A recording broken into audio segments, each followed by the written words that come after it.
গত বছর আগস্ট মাসে জুলাই গণ অভ্যুত্থানের শক্তি বলে আমরা অন্তর্বর্তী সরকার গঠন করেছিলাম। এরপর আমরা এখন আমাদের মেয়াদে একটি অত্যন্ত গুরুত্বপূর্ণ সন্ধিক্ষণে উপনীত হয়েছি। আমাদের সরকারের উপর ন্যস্ত দায়িত্ব ছিল মূলত তিনটি: হত্যাকাণ্ডের বিচার করা, একটি জবাবদিহিমূলক ও কার্যকর গণতান্ত্রিক ব্যবস্থায় উত্তরণের জন্য প্রয়োজনীয় সংস্কারের আয়োজন করা এবং সুষ্ঠু নির্বাচনের মাধ্যমে নির্বাচিত সরকারের কাছে ক্ষমতা হস্তান্তর করা। আমরা জুলাই গণঅভ্যুত্থানকালে তৎকালীন ফ্যাসিস্ট সরকারের নির্দেশে সংগঠিত হত্যাকাণ্ডের বিচার কাজ এগিয়ে নিয়ে যাচ্ছে।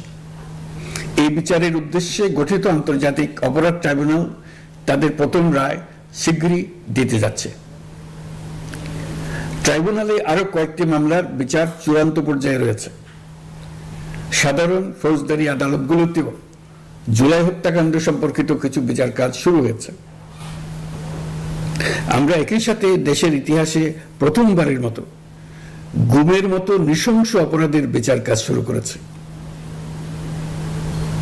আমি আনন্দের সঙ্গে আপনাদের জানাতে চাই যে সংস্কারের ক্ষেত্রেও আমরা ব্যাপক অগ্রগতি অর্জন করেছি। অন্তর্বর্তী সরকার নিজ উদ্যোগে বা বিভিন্ন সংস্কার কমিশনের প্রস্তাবের ভিত্তিতে অনেক গুরুত্বপূর্ণ সংস্কারের কাজ সম্পন্ন করেছে। কিছু প্রস্তাবিত সংস্কারের কাজ এখনো চলমান আছে। অধ্যাদেশের মাধ্যমে বা বিদ্যমান আইন সংশোধন করে বিচার বিভাগের স্বাধীনতা, বিচার ব্যবস্থাপনা, আর্থিক খাতে স্বচ্ছতা, প্রাতিষ্ঠানিক সক্ষমতা বৃদ্ধি, ডিজিটালাইজেশন সম্প্রসারণ ও দুর্নীতি প্রতিরোধে বিভিন্ন সংস্কার সম্পন্ন করা হয়েছে। ভবিষ্যতে সুশাসনের জন্য এসব সংস্কার বড় ভূমিকা রাখবে বলে আমরা মনে করি। আশা করি আগামী নির্বাচিত সরকার সংসদে আলাপ আলোচনার মাধ্যমে এইসব সংস্কার গ্রহণ করবে। আমাদের আরেকটি গুরু দায়িত্ব হচ্ছে সুষ্ঠু নির্বাচন অনুষ্ঠান। আমি ঘোষণা করেছি যে আগামী ফেব্রুয়ারির প্রথমার্ধে জাতীয় সংসদ নির্বাচন অনুষ্ঠিত হতে যাচ্ছে। এই নির্বাচন উৎসব মুখর, অংশগ্রহণমূলক ও সুষ্ঠুভাবে অনুষ্ঠানের জন্য আমরা সব প্রস্তুতি গ্রহণ করছি। আমাদের উপর অর্পিত দায়িত্ব আমরা সঠিকভাবে পালন করার জন্য সর্বাত্মক চেষ্টা করে যাচ্ছি। প্রিয় দেশবাসী, রাষ্ট্র কাঠামো সংস্কারের প্রস্তাব তৈরির লক্ষ্যে জাতীয় ঐকমত্য কমিশন নিরলসভাবে গত প্রায় 9 মাস ধরে কাজ করেছে। এই সময় কমিশন জুলাই গণঅভ্যুত্থানে অংশগ্রহণকারী রাজনৈতিক দলের প্রতিনিধিদের সঙ্গে দীর্ঘ আলাপ আলোচনা করেছে।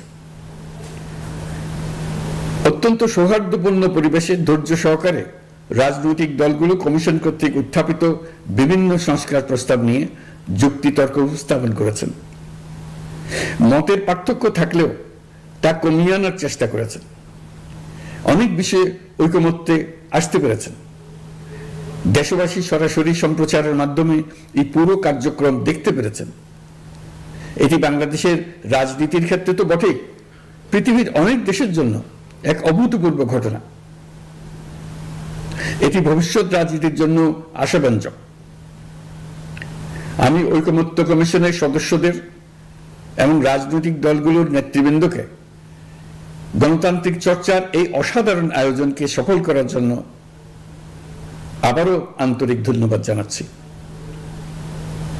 ঐকমত্য কমিশনের প্রণীত জুলাই সনদে সংবিধান বিষয়ক 30টি গুরুত্বপূর্ণ সংস্কার প্রস্তাবে রাজনৈতিক দলগুলোর মধ্যে ঐকমত্য তৈরি হয়েছে। এটি একটি ঐতিহাসিক অর্জন। কিছু প্রস্তাবে সামান্য ভিন্নমত আছে, বাকি অল্প কিছু প্রস্তাবে আপাতদৃষ্টে মনে হয় অনেক দূরত্ব আছে, যা গণতান্ত্রিক প্রক্রিয়ায় অস্বাভাবিক কিছু না। তবে খতিয়ে দেখলে দেখা যায় যে এসব প্রস্তাবগুলোর ক্ষেত্রেও আসলে মতভিন্নতা খুব গভীর নয়। কেউ সংস্কারটা সংবিধানে করতে চেয়েছেন, কেউ আইনের মাধ্যমে করতে চেয়েছেন, কিন্তু সংস্কারের প্রয়োজনীয়তা, নীতি ও লক্ষ্য নিয়ে কারোর মধ্যে মতভেদ নেই। কাজেই রাজনৈতিক দলগুলোর প্রকাশ্য বক্তব্য যতখানি পরস্পর বিরোধী অবস্থানে আছে বলে মনে হয়, জুলাই সনদ সঠিকভাবে বিশ্লেষণ করলে ততখানি মত পার্থক্য দেখা যায় না। এটি আমাদের অনন্য অর্জন। এতে জাতি এগিয়ে যেতে সাহসী হয়। এসব বিবেচনায় রেখে এবং রাজনৈতিক দলগুলো কর্তৃক স্বাক্ষরিত জুলাই সনদকে মূল দলিল হিসেবে ধরে নিয়ে অন্তর্বর্তী সরকার আজকের উপদেষ্টা মণ্ডলীর সভায় জুলাই জাতীয় সনদ সংবিধান সংস্কার বাস্তবায়ন আদেশ 2025 অনুমোদন করেছে। এটা বিরাট খবর। প্রয়োজনীয় স্বাক্ষর শেষে এটি ইতিমধ্যে গেজেট নোটিফিকেশন করার পর্যায়ে পৌঁছে গেছে। জুলাই সনদ বাস্তবায়নের লক্ষ্যে এই আদেশে আমরা গুরুত্বপূর্ণ কিছু বিধান গ্রহণ করেছি।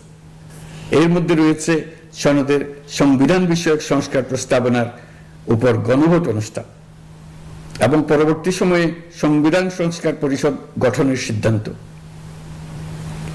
আমরা সকল বিষয় বিবেচনা করে সিদ্ধান্ত নিয়েছি যে আগামী জাতীয় সংসদ নির্বাচনের দিনেই গণভোটের আয়োজন করা হবে, অর্থাৎ জাতীয় নির্বাচনের মতো গণভোটও ফেব্রুয়ারির প্রথমার্ধে একই দিনে অনুষ্ঠিত হবে।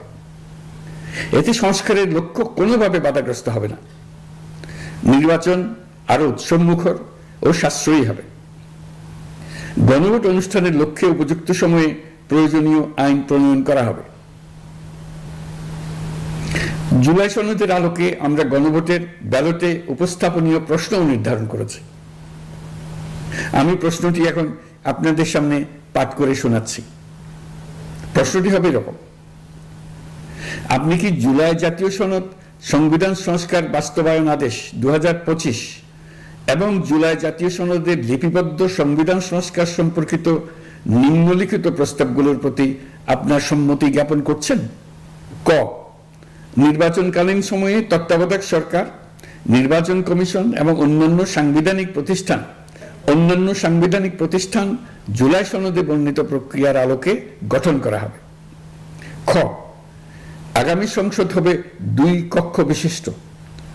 জাতীয় সংসদ নির্বাচনে দলগুলোর প্রাপ্ত ভোটের অনুপাতে 100 জন সদস্য বিশিষ্ট একটি উচ্চকক্ষ গঠিত হবে এবং সংবিধান সংশোধন করতে হলে উচ্চকক্ষের সংখ্যাগরিষ্ঠ সদস্যের অনুমোদন দরকার হবে।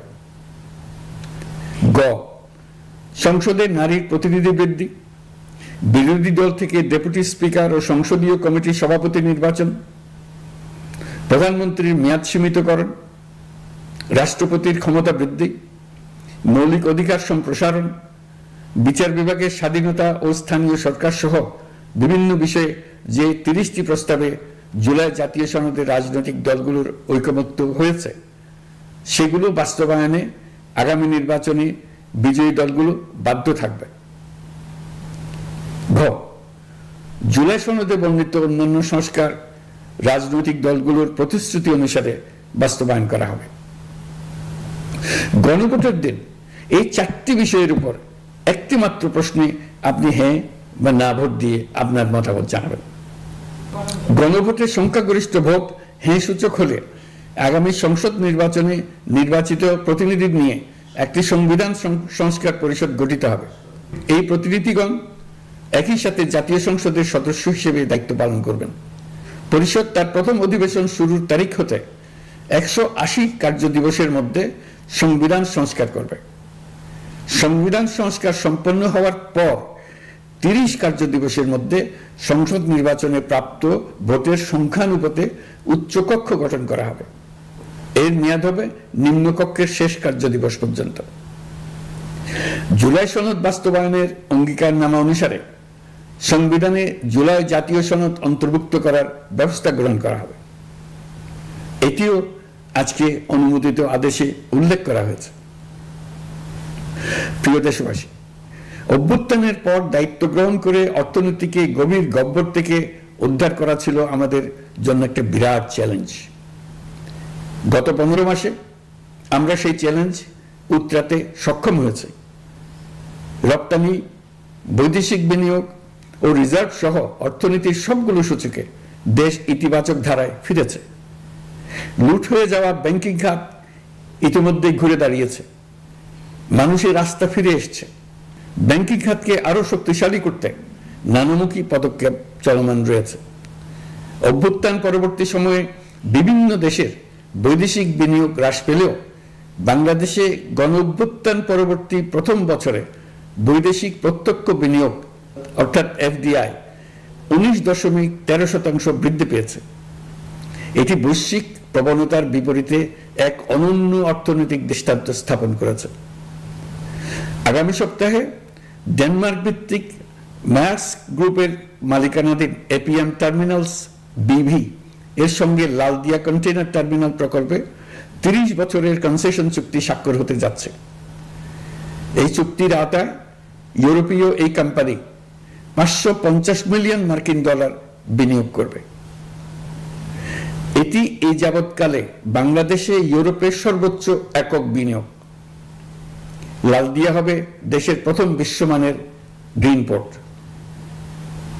প্রিয় দেশবাসী, প্রায় 1.5 যুগ ধরে আমাদের জনগণ ভোটাধিকার থেকে বঞ্চিত ছিলেন। তারা আজ আসন্ন নির্বাচনে তাদের ভোটাধিকার প্রয়োগ করার জন্য উন্মুখ হয়ে আছেন। আগামী ফেব্রুয়ারিতে সুষ্ঠু নির্বাচন অনুষ্ঠানের বিষয়ে অভ্যুত্থানের সপক্ষের রাজনৈতিক দলগুলোকে অবশ্যই ঐক্যবদ্ধ থাকতে হবে। তা না হলে জাতি এক মহা বিপদের সম্মুখীন হবে। এই সম্পর্কে আমি আগেও একাধিকবার আমার আশঙ্কা প্রকাশ করেছি। ফ্যাসিবাদের বিরুদ্ধে 2024-এর জুলাইয়ে মৃত্যুর মুখোমুখি শির উঁচু করে দাঁড়িয়ে দেশবাসী যে ঐক্য গড়ে তুলেছিল, আমরা জীবিতরা যেন অল্প স্বল্প ভিন্নমত ও লঘু বিবাদে জড়িয়ে তার মর্যাদা ক্ষুণ্ণ না করি। 133 শিশু, শত শত তরুণ তরুণী, নারী পুরুষের মৃত্যু, হাজার হাজার মানুষের অঙ্গহানির যে আত্মত্যাগ, সেটিকে আমাদের সম্মান জানাতেই হবে। দেশের আপামর জনগণ সামান্য যা চায় তা হচ্ছে এই অগণিত হতাহতের স্মৃতির প্রতি শ্রদ্ধা জানিয়ে আমরা সবাই যেন ভিন্ন মতের প্রতি সহিষ্ণুতা দেখাই, দলীয় স্বার্থ অতিক্রম করে সম্মিলিত আকাঙ্ক্ষা ও জাতীয় চাওয়াকে ঊর্ধ্বে তুলে ধরি। তাই আমি আশা করি আমাদের এই সিদ্ধান্ত জাতির বৃহত্তর স্বার্থে রাজনৈতিক দলগুলো মেনে নেবে। একটি